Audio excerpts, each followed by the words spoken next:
Untuk topik yang seterusnya, perlu kita berikan perhatian berkenaan cabaran penerima dan penderma organ semasa pandemik COVID-19. Jadi, perincian dengan lebih lanjut terus sahaja bersama dengan Terence dan juga Zaleha. Terima kasih Munawar, dan satu lagi topik yang akan kita bawakan, perincian tentang bagaimana individu dalam golongan ini, penerima organ dan juga penderma organ berada dalam risiko-risiko tertentu yang disebabkan oleh COVID-19. Kita terus saja bersama dengan tetamu kita yang telah bersedia untuk memberi perinciannya, Dr. Muhammad Zaimi Abdul Wahab, pakar perubatan nefrologi di Hospital Kuala Lumpur. Terima kasih Dr. kerana sudi bersama kami. Okay, thank you. Doktor, ada yang telah pun berada dalam senarai pendaftaran organ, ada yang berada dalam senarai penerima organ. Apakah cabaran utama yang dihadapi sepanjang kita melalui situasi pandemik COVID-19 ini? Dan pertama sekali ramai juga yang ingin bertanya, adakah mereka ini berada dalam golongan risiko yang bagaimana? Okey, untuk kebanyakan kita punya penerima, so kita ada penderma dan ada penerima. So untuk penerima untuk organ seperti buah pinggang, kita boleh mengambil daripada penerima yang masih hidup. Mereka ini secara umumnya orang yang sihat. Jadi mereka ini tidak punya masalah pada zaman COVID. Cuma untuk penerima, kerana untuk membolehkan organ tersebut berfungsi dalam badan manusia, kita terpaksa memberi ubatan yang akan melemahkan sistem immuniti mereka. Supaya tidak menolak organ itu. Supaya tidak menolak organ tersebut, betul. Jadi pada masa kini, disebabkan kes yang terlampau banyak dan kebanyakan kawasan seperti di intensive care unit ataupun ICU diguna pakai untuk kes-kes COVID. Jadi aktiviti transplant pada masa kini kita terpaksa tangguhkan untuk kes-kes yang tidak memerlukan transplant dengan segera. Contohnya untuk pesakit yang mengalami kegagalan buah pinggang. Alternatif mereka adalah rawatan gantian buah pinggang seperti hemodialisis ataupun peritoneal dialisis. Jadi kita mempunyai data semasa peak outbreak di New York, kadar kematian untuk mereka yang selepas menerima buah pinggang yang baru dalam tempoh setahun, jika mereka mendapat jangkitan COVID, kadar kematian mereka boleh mencecah sehingga 30%. So sangat tinggi. Oleh sebab itu kebanyakan pusat transplant di seluruh dunia, kita perlu menilai dari segi kapasiti untuk kita menangani pesakit jika ada komplikasi. Jika pada masa kini dengan kes yang terlampau banyak dan ICU kita dipenuhi dengan COVID, kita pun mempunyai cabaran yang sangat besar untuk mencari katil untuk pesakit yang tidak mempunyai COVID, sebab kita tidak boleh menangani kedua-dua kes berikut pada kawasan yang sama, kerana ini akan menyebabkan risiko jangkitan yang terlampau tinggi. Jadi kita terpaksa menghentikan. Jadi penerima organ ini adalah dalam kategori immunosuppress. Yes, betul. Jadi kalau kita boleh sebut begitu, bagaimana pula vaksin boleh membantu mereka, ataupun adakah juga ada sesuatu yang perlu mereka sendiri sedar tentang keberkesanan vaksin kepada individu seperti diri mereka? Oleh kerana mereka yang mengambil ubat-ubatan untuk menghalang rejection ataupun penolakan ini mempunyai tahap imuniti yang rendah, mereka terpaksa mengamalkan kesemua saranan yang telah kita wawarkan kepada semua warga Malaysia, yang 3S. Tadi Tuan Haji Hakim pun ada sebutkan tadi. Jadi lebih kepada mereka. Kerana risiko mereka untuk mendapat jangkitan COVID yang serius adalah lebih tinggi berbanding orang yang mempunyai tahap imuniti yang normal. Jadi lebih penting kepada mereka untuk menangani ataupun mengawasi semua SOP yang ada supaya mereka boleh mengurangkan risiko mereka untuk mendapat jangkitan COVID. Boleh mereka menerima vaksin atau tidak? Itu yang kita mahu sarankan. Secara umumnya, vaksin adalah selamat kepada semua penerima organ. Walaupun tahap imuniti mereka rendah berbanding dengan orang lain, orang yang normal. Tetapi kita mempunyai data daripada Amerika Syarikat, kerana pada peringkat awal kajian vaksin, kebanyakan pesakit seperti orang yang telah menerima organ, orang yang menerima rawatan dialisis tidak akan dimasukkan dalam kajian klinikal. Jadi pada awalnya kita tidak mempunyai data. Tetapi selepas penggunaan itu meluas dan kita kenal pasti mereka ini orang yang berisiko untuk mendapat COVID yang boleh membawa kepada admission kepada pusat rawatan rapi dan menambahkan tahap kematian mereka. Jadi kita galakkan mereka ini diutamakan. Dan pada masa kini kita ada data yang menunjukkan nombor 1, dia selamat digunakan. Tetapi berbanding dengan orang yang mempunyai imun sistem yang normal, tindak balas dari segi kadar antibodi mereka tidak sebagus orang yang normal. Walau bagaimanapun, semua pakar-pakar transplant di seluruh dunia menyarankan semua pesakit menerima vaksin tersebut kerana dia masih ada perlindungan. Bukanlah kata tidak ada tindak balas langsung daripada orang yang mempunyai transplant yang mengambil ubat-ubatan untuk menolak penolakan rejection. Ini mungkin berbunyi crystal ball, doktor, ya, tapi juga sekarang juga telah didengari di kalangan warga emas, barangkali mereka juga boleh mendapat booster shot. Adakah ini barangkali juga boleh dilakukan untuk diberikan kepada penerima organ khususnya? Okey, sebenarnya kajian tengah dijalankan, terutamanya di negara-negara barat, dan kita juga boleh mempunyai kajian yang sama di mana mereka berpendapat dengan penambahan ekstra vaksin dos boleh menambah tahap antibodi pesakit. Cuma untuk buat kajian pada zaman sekarang ini bukan sesuatu yang mudah. Apa-apa pun data yang kita ada masih belum cukup untuk kita mengesyorkan strategi tersebut. Tapi secara contohnya ada satu kajian di Johns Hopkins Hospital di Amerika Syarikat yang menunjukkan selepas dos yang pertama cuma 17% mempunyai antibodi. Tapi ia meningkat hampir 50% selepas dos kedua. Dan selepas diberi dos ketiga, tahap antibodi bertambah banyak berbanding dos kedua. Walau bagaimanapun, ini data yang masih belum konklusif. Seperti juga kes ivermectin yang tadi dicangkan. Masih lagi dibualkan. Jadi kita tidak punya data yang mencukupi untuk mengesyorkan strategi tersebut. Walau bagaimanapun, ini adalah satu teori yang daripada secara teorinya memang sesuatu yang kita boleh lakukan untuk memastikan tahap antibodi itu cukup untuk melindungi pesakit. Adakah yang berbeza mengikut organ yang diterima seperti hati, buah pinggang, jantung dan sebagainya, ataupun adakah spesifik ataupun adakah yang umum kepada semua penerima organ? Diumum kepada semua penerima organ, tapi kajian banyak dilakukan untuk pesakit yang telah menerima pemindahan buah pinggang. Kerana pemindahan buah pinggang ini merupakan organ yang paling banyak dibuat transplant di seluruh dunia. Secara umumnya risiko mereka adalah sama. Cuma dari segi sama ada transplant boleh dilakukan pada masa kini bergantung kepada organ tersebut. Contohnya, pesakit yang tidak mempunyai masalah dengan kegagalan hati. Jika tidak dilakukan transplant, pesakit ini akan meninggal dunia. Jadi untuk kes-kes sebegini, di mana ini merupakan satu kecemasan kepada pesakit tersebut, walaupun dengan COVID yang sekarang kes sangat meningkat, jika kita ada penerima yang sesuai, saya rasa proses tersebut mesti dilakukan. Even di China, sewaktu di Wuhan, sewaktu mereka menjadi salah satu tempat yang mempunyai kadar COVID yang sangat tinggi, pemindahan paru-paru contohnya masih dilakukan, dengan selamat, tapi dengan semua precaution ataupun SOP yang sangat ketat. Adakah situasi ini sama untuk mereka yang menerima alatan perubatan di dalam badan mereka seperti pacemaker dan sebagainya? Bila kita bercakap tentang vaksin, sebenarnya tiada kontraindikasi dari segi tersebut.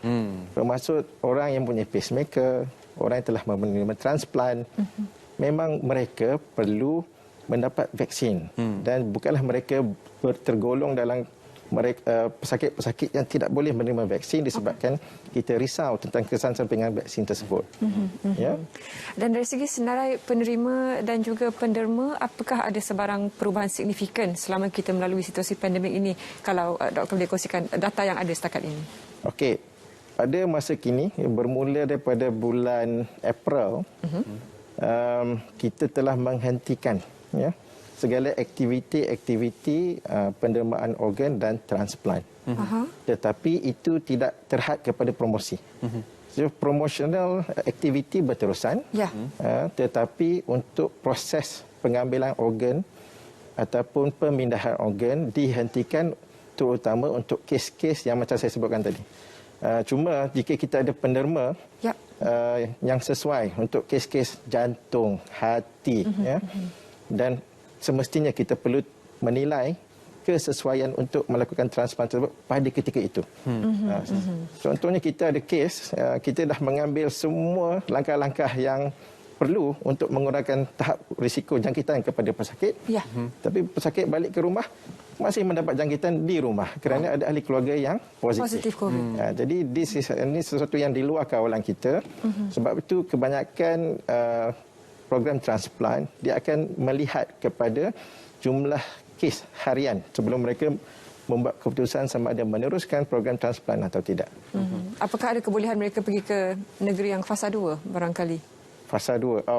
Itu something yang kita tengah menilai. Malahan kita juga membuat aktiviti outsourcing. Contohnya kebanyakan hospital kerajaan pada masa kini menangani masalah COVID. Jadi kita tahu ada juga hospital-hospital swasta di mana kes COVID mereka tidak banyak. Jadi mereka mempunyai area, mempunyai kawasan yang kita panggil clean area. So you need a clean area di mana kita boleh asingkan pesakit COVID dan bukan COVID. Jika itu boleh dilakukan, transplant sepatutnya tidak menjadi masalah. Tapi pada masa yang sama, apabila mereka pulang kepada komuniti, mereka perlu mengamalkan SOP yang kita telah sarankan. Dari segi kebersihan diri, daripada face mask, dan juga dari segi apa orang kata physical distancing. Doktor, saya kena mencelah kat sebab saya nak tanya kalau dikaitkan dengan apa yang kita tanyakan dengan Tuan Haji Hakim tadi. Kalau ada seorang patient bedridden dekat rumah, bukan saja pesakit tersebut divaksinasikan, satu rumah juga divaksinasikan. Adakah itu boleh diaplikasikan dalam situasi transplant ni? Semestinya. Saya rasa itu yang terbaik. Macam yang saya sebutkan tadi, kita pernah ada kes pesakit tidak mendapat jangkitan di hospital. Kerana semua langkah-langkah kita telah ikut dengan ketat. Tapi mendapat jangkitan di rumah.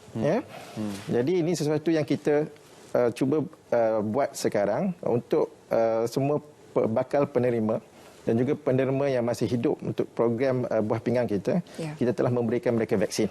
So mereka diutamakan untuk mengurangkan risiko selepas mereka melakukan proses transplant tersebut. Doktor, keperluan untuk penderma tampil ke hadapan membuat ikrar sebagai penderma organ, adakah Malaysia mempunyai bilangan yang mencukupi? Semestinya belum mencukupi.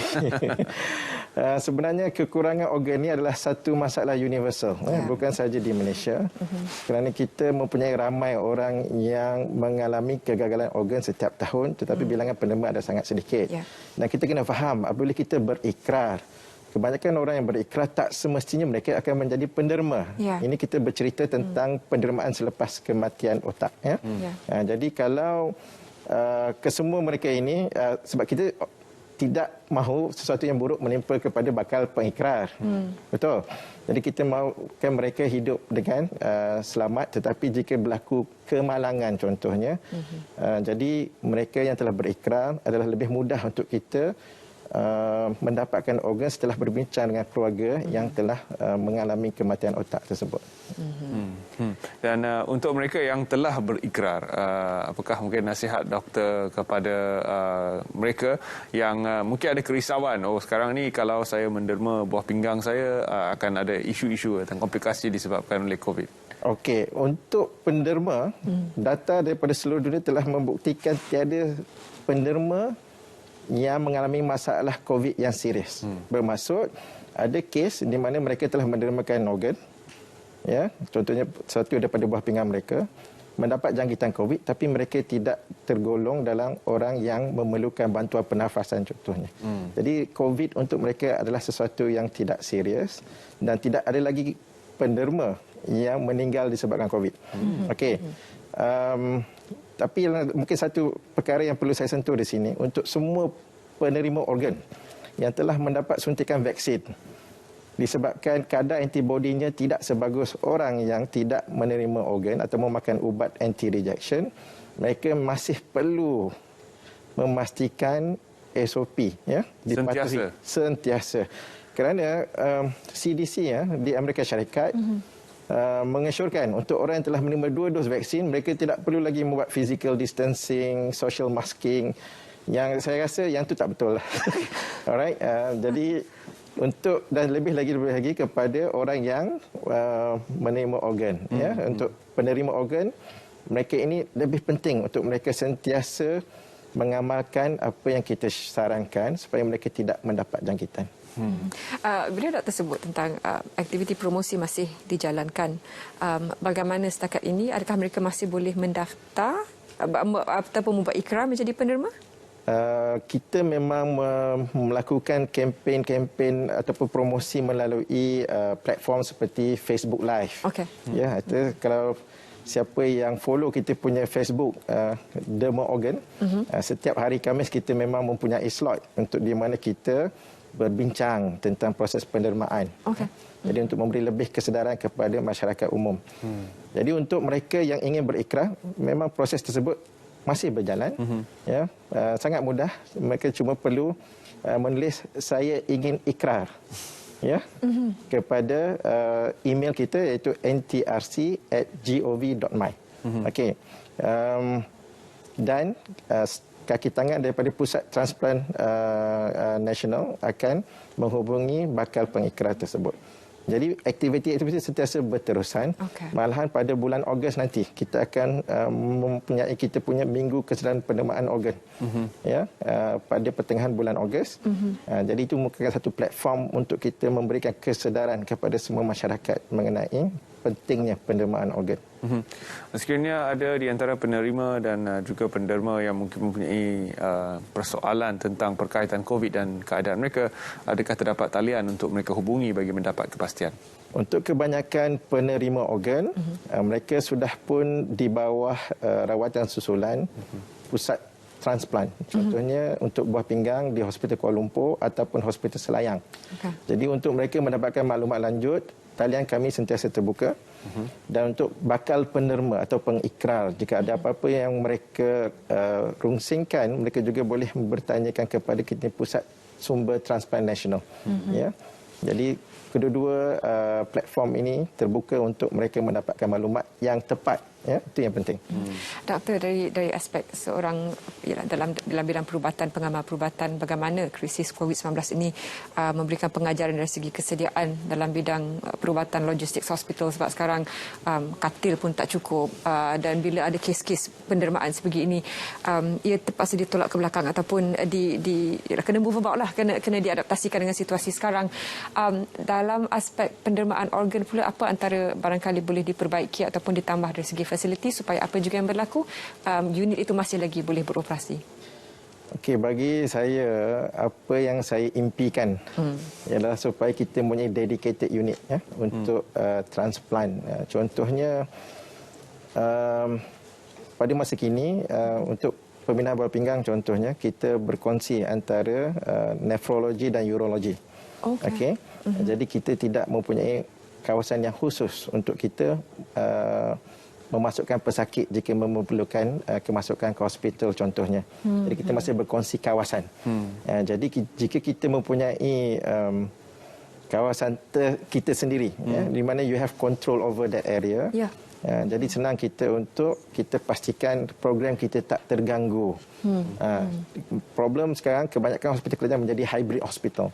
So bermaksud kita menangani kes COVID dan juga bukan COVID. Jadi risiko sentiasa ada bila kita melakukan rawatan sebegini, tetapi disebabkan kekangan tertentu, sebab tu kita tidak boleh berbuat apa-apa pada masa kini. Tapi saya harap pada masa akan datang kita dah belajar daripada apa yang kita lalui sekarang. Jadi kita harap pada masa akan datang perkara ini tidak patut berlaku, terutama untuk kes-kes yang memerlukan organ yang sangat cepat seperti yang ada masalah jantung. Sebab tu tadi saya rasa ada paparan di skrin berapa ramai orang yang menunggu organ. Mungkin di situ mungkin penonton boleh melihat bahawa tiada orang menunggu jantung. Kerana jika mereka tidak mendapat organ pada tahap keadaan mereka sudah kritikal, mereka tidak boleh melangsungkan kehidupan. Berbanding dengan buah pinggang, di mana dialisis boleh memanjangkan hidup mereka sehingga mereka mendapat pembinaan buah pinggang. Sebab itu pada masa kini di mana zaman COVID, kita perlu melihat daripada risiko dan kebaikan yang kita boleh dapat daripada apa yang kita putuskan. Sama seperti vaksin. Sebab itu saya sangat berharap semua masyarakat kita bersetuju untuk mendapatkan vaksin secepat mungkin. Dan kerajaan juga telah mendapatkan bekalan vaksin yang lebih yang patutnya cukup untuk orang yang mahu mendapat vaksin. Doktor, kalau kita lihat paparan berita yang dikongsikan pagi tadi dan juga semalam, Wembley Stadium penuh dengan penonton-penonton dan peminat bola sepak, dan 19 Julai nanti kita akan lihat eksperimen terbesar UK Freedom Day. Mereka akan kembali seperti normal, tetapi mengikut apa yang dikongsikan oleh doktor, penerima organ ni tidak boleh kembali seperti normal. Mereka akan terus memakai pelitup muka, mereka akan terpaksa menjarak secara fizikal, mereka perlu sentiasa amalkan saranan 3W yang kita sedang guna pakai pada ketika ini, walaupun dalam keadaan dunia yang seolah-olah pasca COVID. Jadi adakah mereka telah mendapat sokongan kaunseling yang dapat membantu mereka, kerana mereka akan terkecuali apabila kita bergerak melepasi pandemik ini? Sebenarnya untuk semua bakal penerima organ, kaunseling yang menyeluruh telah diberikan sebelum kita memulakan proses untuk menilai kesesuaian mereka untuk menerima organ. Jadi even without COVID, walaupun tanpa COVID, mereka memang tetap kena memakai penutup muka, especially for the first 4 weeks or 6 weeks. Sebab pada masa itu tahap immunosuppression, ubat yang kita pakai itu mempunyai tahap yang paling tinggi untuk memastikan organ tersebut berjalan dengan lancar. Okey, jadi memang mereka memang ada kita memberi counselling, dan jika mereka memerlukan counselling yang lebih orang kata khusus, jadi kita ada counselling yang boleh actually memberikan mereka orang kata platform untuk mereka meluahkan perasaan, berkongsi kebimbangan dan sebagainya. Bagaimana persekitaran untuk follow up ataupun rawatan susulan yang boleh digambarkan kepada para penonton bagi penerima organ tersebut? Sebab ada hospital sekarang yang mengadakan telelink konsultasi secara maya, sekiranya boleh lakukan secara maya. Tapi bagi persekitaran mereka yang menerima organ ini, apa yang mereka lalui yang mungkin agak berbeza dengan pesakit-pesakit lain? Bagi mereka yang telah menerima organ pada tempoh contohnya selepas 3 bulan ataupun selepas setahun, jadi kekerapan temu janji mereka tidaklah begitu intens berbanding dengan orang yang baru saja menerima organ. Kita memang juga cuba mengurangkan risiko mereka dengan melakukan teleconference ataupun kita di HKR kita pakai WhatsApp video call sahaja. Okey, tapi kita tengah mendapatkan platform untuk buat video conference. Tapi malangnya untuk orang yang baru menerima organ, untuk buah pinggang, kita perlu memantau tahap buah pinggang tersebut dan juga tahap ubat dalam darah mereka. Jadi terpaksa juga pesakit secara fizikal datang ke hospital, tapi kita mengurangkan kes-kes lain. Jadi kita cuba mengurangkan masa untuk mereka berada di hospital. Jadi kadang-kadang kita cuma ambil darah dan kita review by the phone. Kalau tengok darah dia stabil dan perbualan di telefon, pesakit tidak menyatakan simptom-simptom yang membimbangkan kita, jadi kita cuba teruskan macam tu. Sistem sokongan itu penting untuk penerima organ. Selain daripada pihak hospital, sudah pasti ahli keluarga yang terdekat juga akan diberi pengetahuan tentang bagaimana menjaga penerima-penerima organ ini. Bagaimana dengan mereka yang melangsungkan hidup secara berseorangan, yang tidak mempunyai sesiapa untuk menjaga mereka, tapi mereka kekal berdikari? Penerima-penerima organ seperti ini agak unik. Bagaimana untuk mereka sebenarnya menghadapi cabaran baru dalam dunia COVID ini? Sebab itu kita mempunyai hotline, ataupun kita ada dedicated line. Seperti di Hospital Kuala Lumpur, kita punya unit transplant, kita punya hotline di mana mereka boleh menghubungi hotline tersebut. Terutama macam Terence sebutkan tadi, jika pesakit tersebut tiada siapa yang bersama mereka. Walau bagaimanapun, kita sedaya upaya cuba memberitahu keluarga dan pesakit juga supaya kalau boleh untuk the first few weeks, terutama selepas mereka menerima organ yang baru, kita tidak galakkan mereka berseorangan, kerana ada kes-kes sebelum ni yang berlaku yang kita rasa keselamatan pesakit mungkin tidak terjamin jika mereka berseorangan sahaja selepas mereka mendapat organ baru. Dan juga bergerak ke hadapan ini, apa lagi langkah-langkah keselamatan yang boleh diambil untuk mereka yang masih lagi dalam senarai menunggu ataupun waiting list, doktor, ya? Dan bagaimana untuk mereka tetap optimis dalam sudah cukup mencabar sebelum pandemik dan sekarang ini ditambah lagi dengan cabaran sedang ada risiko yang bertambah lagi kepada mereka. Apa yang doktor boleh sarankan kepada mereka dan juga keluarga yang berada dalam situasi ini? Okey, untuk mereka yang telah pun dinilai mengenai kesesuaian proses penerimaan organ, terutamanya untuk bagi saya khususnya pesakit yang mempunyai masalah buah pinggang, mereka juga berisiko yang buah pinggang, terutama kalau mereka menjalani rawatan hemodialisis. Kerana untuk masyarakat yang lain, mereka kalau mematuhi SOP, duduk di rumah, risiko adalah sangat kurang. Tapi mereka ini terpaksa bergerak keluar untuk menerima rawatan. Dan kadang-kadang kita ada juga kes-kes yang dijangkiti di tempat rawatan. Ya. Oh, okey. Sebab itu saya cuma mahu menasihatkan supaya mereka tidak putus harap. Malah kita pernah buat kaji selidik mengenai pandangan pesakit dan penderma pada zaman COVID ni. Sama ada mereka mahu meneruskan proses tersebut dengan risiko yang ada, hampir 80% masih mahu meneruskan. Tetapi cuma pada masa kini kita rasa perkara ini tidak selamat untuk dilakukan. Sebab itu kita akan cuba untuk melihat keadaan semasa. Dan jika kita mendapati kes berkurangan dan kita mampu menangani mereka pada persekitaran yang selamat untuk mereka teruskan proses pendermaan dan transplantasi, sudah semestinya kita akan memulakan program kita kembali.